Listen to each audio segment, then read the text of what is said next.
Portable media centers, the latest in mobile entertainment.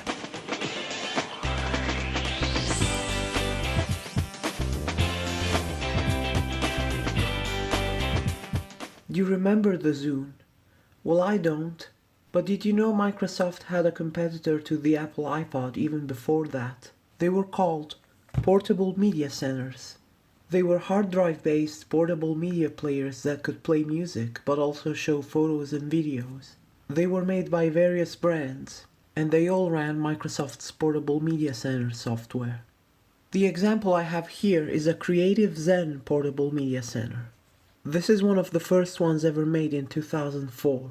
I actually got this a few months ago. My dad gave it to me after he found it at work and no one else claimed it. I could tell this thing hasn't been used for years, because the battery was so discharged it wouldn't take a charge again. We'll come back to that. You wouldn't believe how much trouble I've been through trying to get this device to work properly. Let's take a closer look.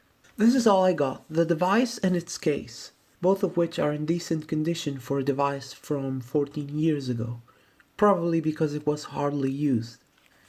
When I first saw it, I thought it was a video game console, because it kind of looks like a cross between a Game Boy Advance and a PlayStation Portable. But then I took off the case and noticed, well, first the Windows logo here, and also on the back, designed for Windows Mobile.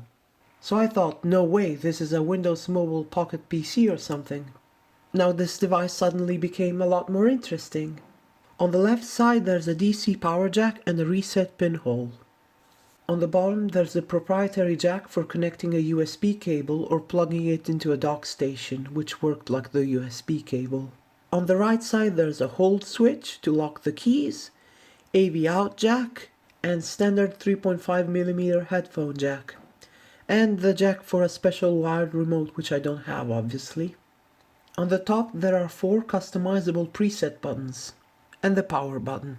On the front there's the aforementioned Windows Start button, back button, directional pad with OK button in the middle, battery charge light, volume buttons, and back, forward and play pause buttons.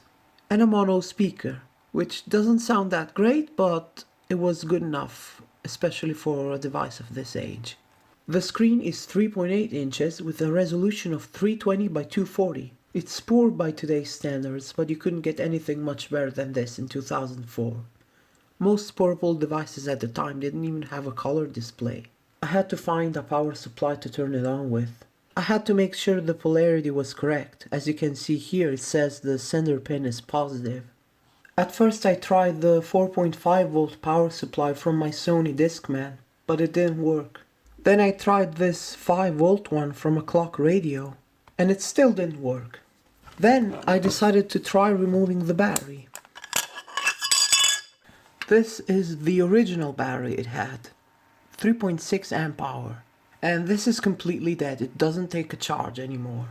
After taking the battery out, I plugged it in. With the 4.5 volt power supply, it only turned on for a split second, and with the 5 volt one it finally came to life. So I could confirm that this device was working. Now I have a replacement battery in it.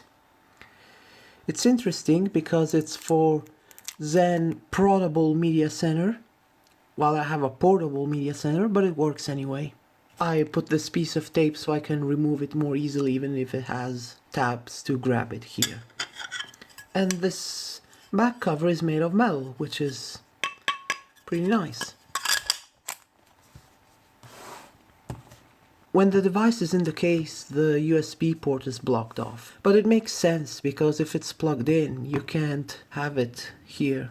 If you wanted to hold it like this while plugged in, you had to buy their docking station. Now it's actually already turned on, so if I press the power button, it instantly comes on. And this is the start screen. Behind it, it shows the last thing I've been doing, which is playing a video. But anyway, when I first turned this on, the excitement instantly wore off. Windows Mobile on this device is nothing but a gimmick. I understand this device could be limited since it doesn't have a keyboard or a touch screen. but when they say portable media center, they mean it.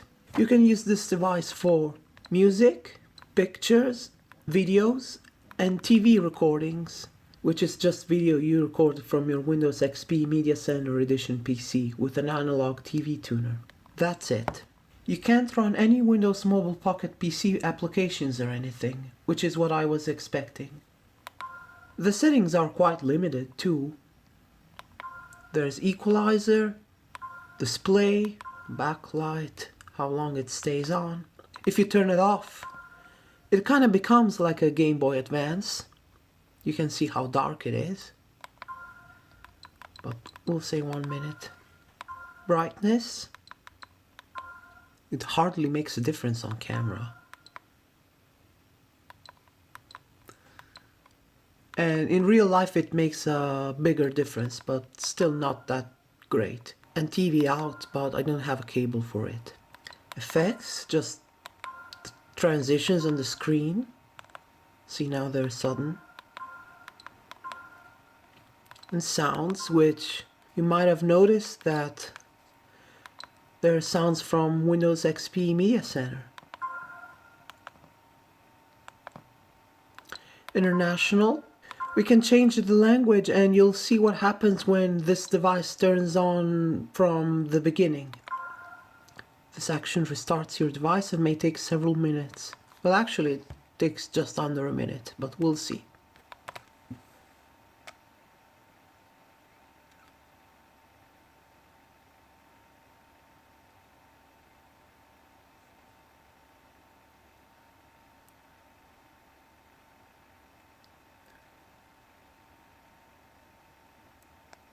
And when it first turns on, it has the Windows XP Media Center Edition background. But once you start playing anything, it will be replaced and you won't see it again until you restart. Oh, and by the way, there's a battery indicator on the bottom right corner. We'll actually put it back to English. And standards, it's like the country.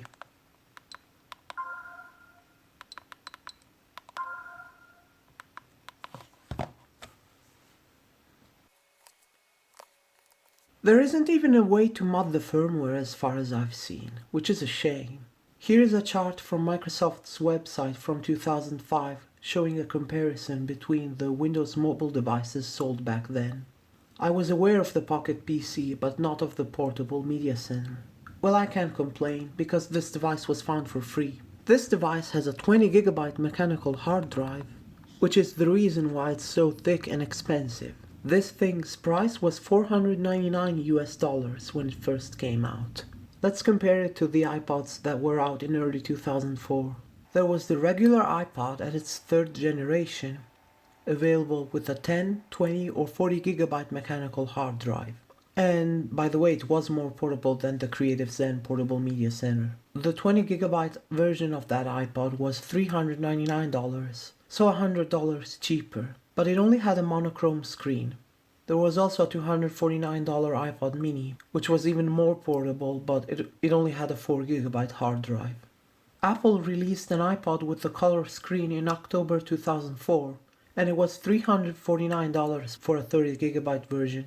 But it couldn't play videos, hence the name iPod Photo. An iPod that could play videos was finally released in October 2005, 30GB for $299. However, most people just wanted music on their portable devices. Not to mention an iPod can be synced with iTunes on either Mac OS or Windows, whereas the portable media centers only work with Windows Media Player 10 or newer on a Windows computer. And most people didn't need this much storage back then. They settled with MP3 players with like 512 megabytes of flash storage, which were much cheaper and more durable at the same time. Like if you drop this while it's turned on, it will almost certainly break. This device should be compatible with MP3 and WMA files. But if the files you have are not compatible, Windows Media Player will automatically make a temporary copy, convert them to a compatible format and transfer them. You can go to the section you want, choose what you want to play,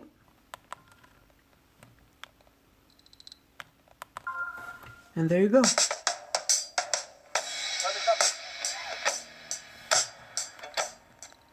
you can use the left and right arrow buttons to view the song differently. There's a queue and some quick settings. Purchase, I think, just marks it so you can purchase the song or something else online, but if you have the song transferred, why would you need to purchase it again? This is actually the default view, but I think this with the album artwork looks better. This is probably the only portable media center device in the world to have this album on it. We can try looking at some pictures. We could do that even while music is playing. Like, I only have 3 pictures. You could plug this into the TV with the AV out cable and do a slideshow. How do you... with up and down you change to the next photo. And some videos. I have here a YouTube video recorded with a camcorder from 2004, so it's perfect for this device. Let's see how it looks.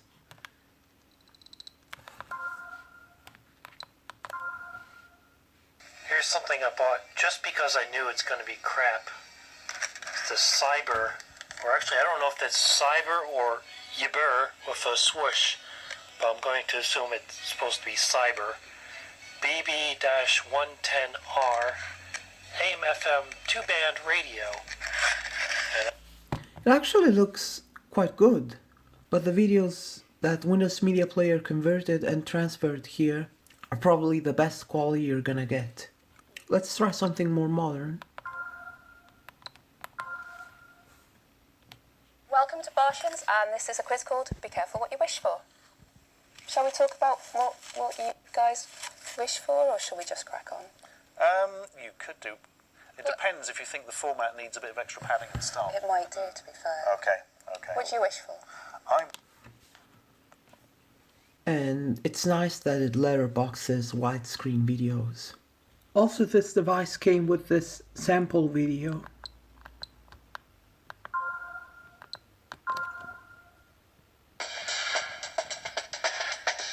Portable media centers, the latest in mobile entertainment. It's over 5 minutes, so I'm not gonna play the whole thing, but I'll put a link to the full video in the description. And I don't have anything in the TV section. And that's it. That's all this Windows mobile device does. Did I mention this thing is so limited it doesn't even display the time? However, the few things it can do it does quite well. Apart from playing some of my MP3 files, like here is an album with 128 kilobit per second MP3 files. It didn't convert them because Windows Media Player deems them compatible, but this device says the item is missing or damaged.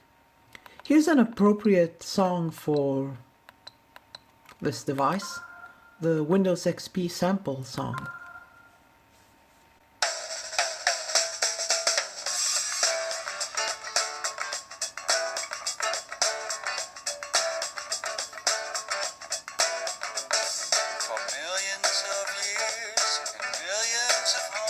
And the audio quality with headphones is pretty good for a device like this, although I could hear some compression artifacts at high volumes due to the conversion Windows Media Player had to do, and I set the conversion quality to the highest one.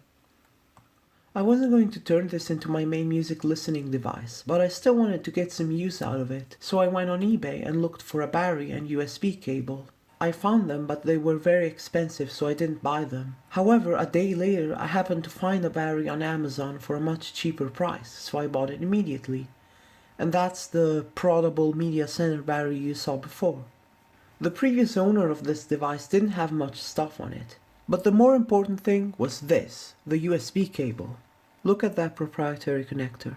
Anyway, I couldn't find a USB cable for a reasonable price. But then I googled the model number PMC-HD0001, the model number of this unit.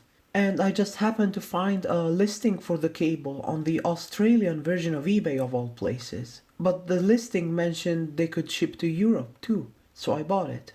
It actually came from Taiwan and took almost a whole month to arrive, but it eventually arrived. But then actually this device just bricked itself. And here's where my greatest troubles with this device started. I found the manual online. I read it and it said I had to reformat the hard drive and reinstall the firmware. Thankfully Creative still has the firmware update application, so I downloaded it and ran as administrator. It didn't detect the device, even though it was plugged in. I tried it on my Windows XP computer, same thing. At this point I was about to give up and declare this device dead. But then I tried a Windows XP Service Pack 1 virtual machine with Windows Media Player 10. It still didn't work. But after about 10 attempts and plugging the device in at the right time, I finally got the update utility to detect it, so I allowed it to upgrade the firmware, which actually just erased everything and reinstalled the software. And as you can see, now it works again, and it upgraded the firmware from platform version 1.0 to 1.3. So then I used Windows Media Player to sync some files.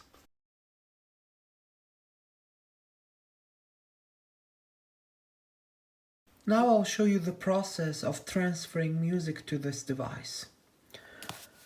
So I've got my computer here. I got a song from the YouTube audio library here.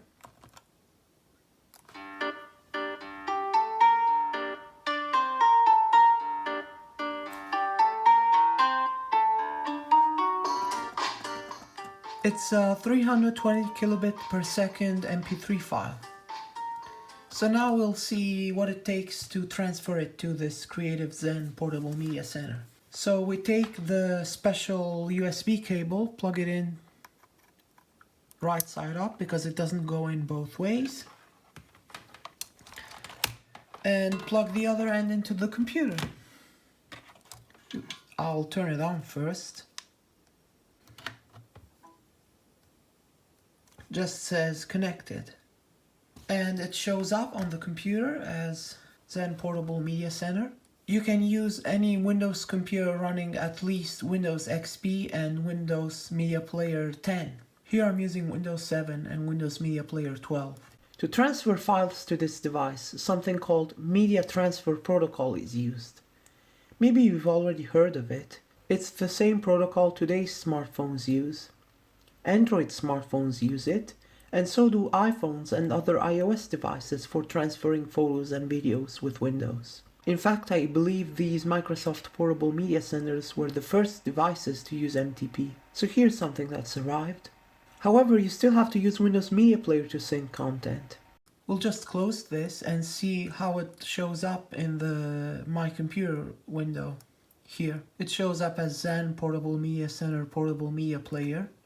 If we open it, there's just the PMC hard disk. I haven't put that much stuff on it. And this is how it organizes files. It has this XML file. I didn't want to open it with IE. Let's look at it with Notepad++. It just shows the ID of the Windows Media Player library you're syncing it to. In my case, it's the Windows Media Player library in my Windows 10 laptop, but you can also use other computers to transfer content. It's not tied to a single library.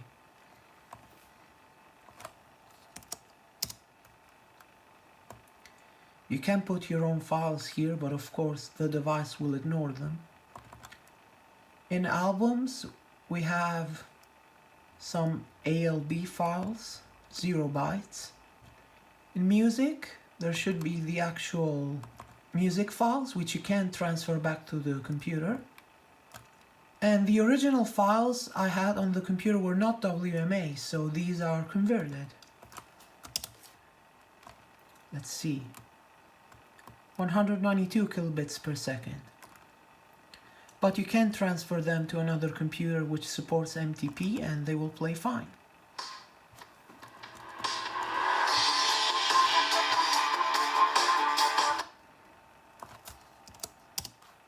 Under pictures, there are my pictures. These happen to be inside my Dropbox folder and it recreated this folder structure. And it appears to have shrunk them because the original pictures were not this small. Playlists, I haven't made any. And videos, there are my videos, also converted of course. Most of these were in MP4 format. And if I can transfer one of them, we'll see the dimensions of the video. Welcome to Bartians, and this is a quiz called Be Careful What You Wish For. Shall we talk about what you guys... Yeah, it's pretty small. 320 by 180. So, since you can't drag and drop, how do you transfer music? Well, you need a Windows Media Player. On the top right corner, you click on Sync, and there's the Portable Media Center. This is my library. You can drag and drop stuff here, but I have a song here in my music folder. I'll drag and drop there. And then I just click Start Sync, but before that we'll take a quick look at the settings. Configure sync. And now it's asking to sync to this library, but that's not what I want.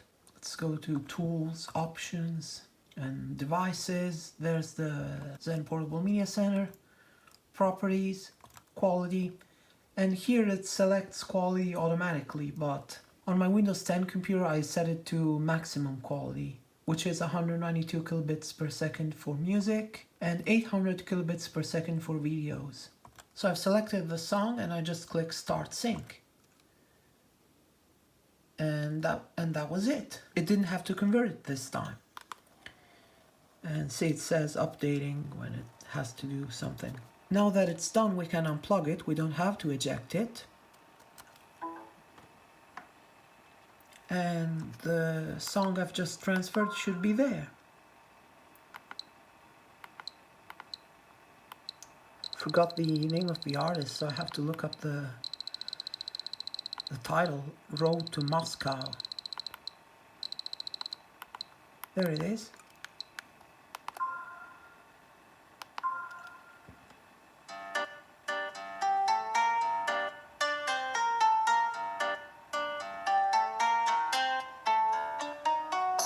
And there you go, it plays fine. You can plug in your headphones, and when you unplug headphones while something is playing, it will not pause. If you press the power button, it will stop playback, because it will stop the hard drive spinning. You can lock the keys though. Now there's a lock icon, and anything you press will do nothing. If I want to add this song as a preset, I can just hold down the button, like on a car radio, like let's hold down 2. And now it's assigned to the preset 2, so we can play something else.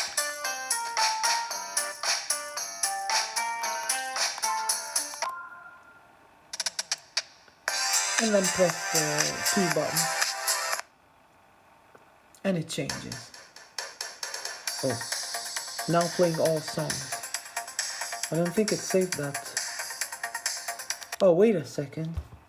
So you saw me hold down the 2 button while Road to Moscow was playing. But I was in the all songs view. And apparently instead of saving that one song, it decided to assign all songs to that preset, which is kind of weird.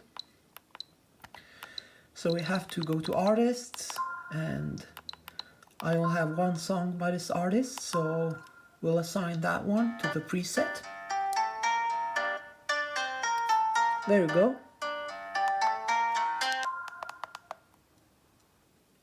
I meant to pause, it just started playing again. There you go. Now we can press 2, and it plays this album. I don't know if you can assign one song to this preset, but when you only have 4 options and you're supposed to have a massive library here, maybe it's not that useful assigning a single song. Anyway, that's how you generally use this device for your music, pictures, videos, and TV recordings on the go.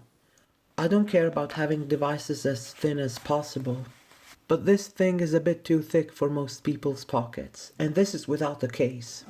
if we compare the size of this to this Apple iPhone 8, you can see that they are almost the same size. The creative device is a bit bigger, but there are smartphones much bigger than this iPhone. But if we look at the thickness, even if the iPhone has a protruding camera, you can understand why we use devices like this these days. Of course, they couldn't make it much thinner because of the mechanical hard drive, but the iPod, which also had a mechanical hard drive at the time, was much more portable than this. This is probably one of the reasons why these devices haven't been very popular, as well as a very high price, of course. You must have had a lot of money and an overwhelming desire to take your massive library of digital music, video and photos with you to want a device like this. Any cheaper MP3 player would have been better for music, and the laptop would have been better for movies on the go, but of course it's much bigger. Microsoft eventually made another attempt with the Zune, but that was also forgotten. Now most people have smartphones with flash storage and internet connections, and streaming services have become more popular thanks to high-speed mobile data connections, even if there's still the possibility to store content locally, of course. So this device can't do anything that newer devices can do better, unless you have a smartphone with less than 20 gigabytes of storage. That's about it for this look back at Microsoft's portable media centers. Portable media centers from other brands like Samsung, iRiver, and others I don't remember now, worked pretty much the same as this Creative Zen device, except they had a different look. Now I don't know what to do with this device. It's not really useful, so I think I'll just keep it somewhere as a collectible item. Because although this device hasn't aged well, it was an interesting piece of history. Thank you for watching.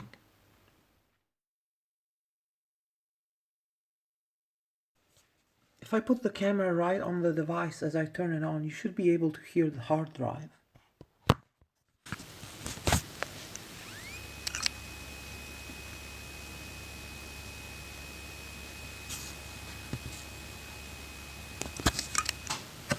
And now I turned it off.